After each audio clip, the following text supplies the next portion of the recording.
கர்த்தர் வைத்திருக்கிற நல்ல மேய்ச்சலை நீங்கள் காண்பீர்கள்.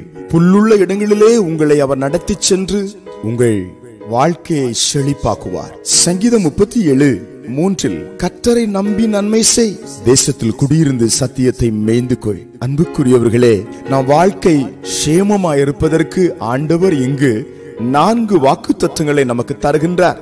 ஒன்று, கர்த்தரை நம்ப வேண்டும். மனிதனை அல்ல, உலகத்தை அல்ல, கர்த்தர் மேல முழு நம்பிக்கை வைக்க வேண்டும். இரண்டாவது, நன்மை செய்ய வேண்டும். நன்மை செய்ய நமக்கு திராணி இருக்கும் போது நன்மை செய்கிறவர்களாய் நாம் மாற வேண்டும். அதுவே கர்த்தர் விரும்புகிறார். 3, தேசத்தில் குடியிருக்க வேண்டும். ஆவிக்குரிய தேசத்தில், வசனம் இருக்கும் தேசத்தில், ஜெப ஆவி என்னும் தேசத்தில், தேவன் விரும்புகிற கூடி என்ற தேசத்தில் நாம் குடியிருக்க வேண்டும், நிலைத்திருக்க வேண்டும், அடங்கி இருக்க வேண்டும். அது எவ்வளவு பெரிய ஒரு ஆசீர்வாதம் இல்லையா?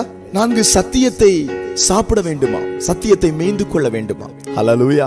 சத்தியத்தை சாப்பிடுகிற மக்கள் நிச்சயமாய் நித்திய காலமாய் பரலோகத்தில் வாழ முடியும். சத்தியத்தை சாப்பிடுகிற மக்கள் சமாதானமாய் வாழ முடியும். சத்தியத்தை சாப்பிடுகிற மக்கள் சந்தோஷமாய் வாழ முடியும். இந்த சத்தியம் அவ்வளவு மேன்மை உள்ளது, வீரியம் உள்ளது, விடுதலை கொடுக்கிறது, அறிவை கொடுக்கிறது, ஆசீர்வாதத்தை கொடுக்கிறது. ஆமென். இந்த காலை வேளையிலே ஆண்டவர் கருத்துல ஒப்பு கொடுக்கலாம். ஜெபிப்போமா? அன்பு பிதாவே, இந்த காலை நேரத்திலே நல்ல வாக்குத்தத்தத்தை தந்து எங்களை தேற்றுவதற்காக ஸ்தோத்திரம். ஜெபத்தில் இணைந்திருக்கிற பிள்ளைகள் ஒவ்வொரு மேலும் உம்முடைய ஆசீர்வாதம் அளவில்லாமல் இறங்குகிறதப்பா. அவர்களை தொட்டு இப்பொழுது உம்முடைய வல்லமையால் நிரப்புகிறீரப்பா. இயேசுவின் நாமத்தில் ஆமென்.